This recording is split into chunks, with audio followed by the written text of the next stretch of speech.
नमस्कार दोस्तों, आज बात करेंगे कि तीसरे भाव का स्वामी अगर 9वें भाव में चला जाए और लग्न आगे बढ़ता चला जाए तो तीसरे भाव का स्वामी जब 9वें भाव में जाता है तो उसके रिजल्ट में बदलाव आता जाएगा या नहीं। अर्थात तीसरे भाव का स्वामी जब यह उदाहरण हम लेंगे जब बुध होगा और लग्न हम आगे बढ़ाते चले जाएंगे तो उसके रिजल्ट्स देखते चले जाएंगे, उसमें क्या बदलाव आता है या नहीं, और आता है तो क्यों आता है। लग्न मेष लेंगे, तीसरे भाव का स्वामी बुध होगा। आपके सामने ये उदाहरण है 24 जनवरी 1971 11:20, लग्न 1 डिग्री 22 मिनट और बुध चौथे भाव का स्वामी 9वें भाव में।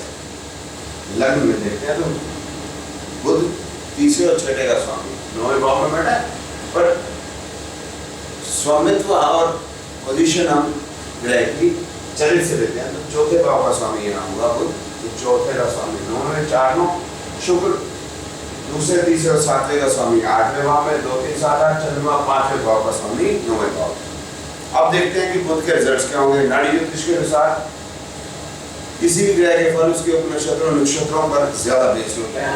और देखिए बुध जो 4 9 भाव बता रहा है, शुक्र 2 3 7 8 और चंद्रमा 5 है। तो अगर विवाह की बात करते हैं तो बुध ये विवाह के लिए अच्छा है, 2 7 भाव बता रहे हैं, साथ में प्रेम विवाह होगी 8 5 है, 3 9 विवाह विदेश में भी हो सकता है, 3 9 भाव है तो इसका मतलब लंबी दूरी की यात्रा लेंगे लेकिन वापस आना पड़ेगा, 2 4 भाव भी हैं। अगर हम सेहत की बात करेंगे 5 9 भाव है, सेहत बढ़िया है। पढ़ाई लिखाई की बात करेंगे तो बहुत बढ़िया 4 5 9, और काम धंधे की बात करेंगे तो बहुत अच्छा नहीं है लेकिन बुरा भी नहीं है। 5 9 होने की वजह से बार बार नौकरी में बदलाव आते रहेंगे या बिजनेस में बदलाव करना पड़ेगा। और 2 7 भाव ही हैं काम धंधे के लिए तो वह मध्यम है। अब इसी जो उदाहरण के अंदर 10 मिनट लग्न को आगे बढ़ाते हैं। अब देखेंगे 10 मिनट लग्न आगे बढ़ा तो लग्न की डिग्री 4:44 हुई। तो अब ये बुध के फल जो गए कैसे होंगे कि तीसरे चौथे का स्वामी हो गया बुध 9वें में बैठा, शुक्र 2 और 7वें का स्वामी 8वें और चंद्रमा वही 5 वाली। अब 3 4 9 और पिछले एग्जाम्पल के अंदर आपने देखा पिछले उदाहरण में 4 और 9 और शुक्र 2 3 7 8 की जगह यहाँ 2 7 8, तो ये भाव में बदलाव है। अब इसको 10 मिनट और आगे करते हैं। 10 मिनट और आगे किया तो लग्न की डिग्री हो गई 8 डिग्री, लेकिन बदलाव कोई नहीं है। 10 मिनट और आगे करते हैं, 1 घंटा और आगे हो गया। 10 मिनट और आगे करते हैं तो लग्न की डिग्री हुई यहाँ 11 20 और यहाँ बुध हो गया तीसरे चौथे और छठे का स्वामी 9वें भाव में, शुक्र 2 7 का स्वामी 8वें भाव में और चंद्रमा भी 9 को छोड़ के 5वें और 8वें का स्वामी हो गया। अब ये 6 8 भाव ज्यादा हो गए, तो इसका मतलब अगर हम पढ़ाई लिखाई की बात करते हैं तो 3 6 8 पढ़ाई लिखाई में अच्छा होना, 5 8 प्रेम संबंध, और प्रेम संबंधों में थोड़ी मुश्किलात हो गई क्योंकि 6 8 भाव भी आ गए।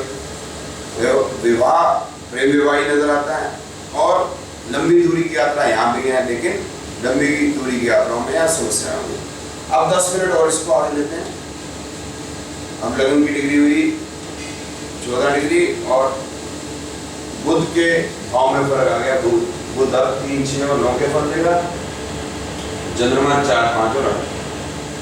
तो देखिए दोस्तों कि जैसे जैसे हम लग्न की डिग्री को आगे बढ़ाते जाते हैं तो ये भाव में फर्क आता है, भाव में फर्क आता जाता है तो बुध के रिजल्ट्स भी अपनी दशा के अंदर जो होंगे वो अलग अलग होंगे।